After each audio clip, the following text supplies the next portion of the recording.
सध्या माझी मेडिसिनची पोस्टिंग चालू आहे आणि आज आम्हाला ओपीडी मध्ये बसवलेलं. नॉर्मल बघा म्हणतात फक्त, पण आज जास्त गर्दा होता आणि सर म्हणलेले बस साईडलाच. आणि आता मी जे व्हिडिओ बनवतो त्याच्यातून मला कसा फायदा झालेला ते सांगतो मी. तर एक पेशंट आलेला, प्रीमॅच्युअर व्हेंट्रिक्युलर कॉन्ट्रॅक्शन्स ही त्याची केस होती आणि त्याचं आपलीतच EPS स्टडी झालेली, इलेक्ट्रोफिजिओलॉजी स्टडी आणि रेडिओ फ्रिक्वेन्सी ॲब्लेशन ही प्रोसिजर केलेली त्याच्यावर आपण.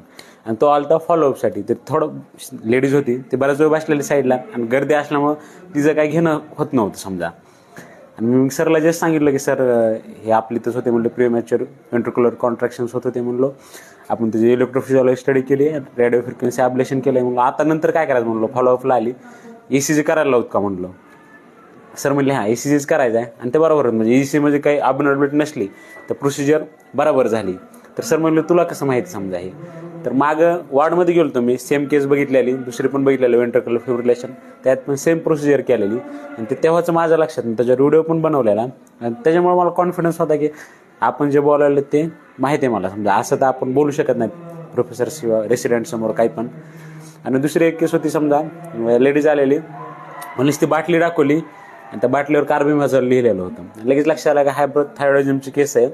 आणि हायपरथायरॉइडिझम 2 महिन्यापासून होता आणि 2 महिन्यापासून गोळ्या चालू होत्या. अगोदरपासून चालू झालेल्या गोळ्या 2 महिन्यापासून चालू होत्या ॲक्च्युली.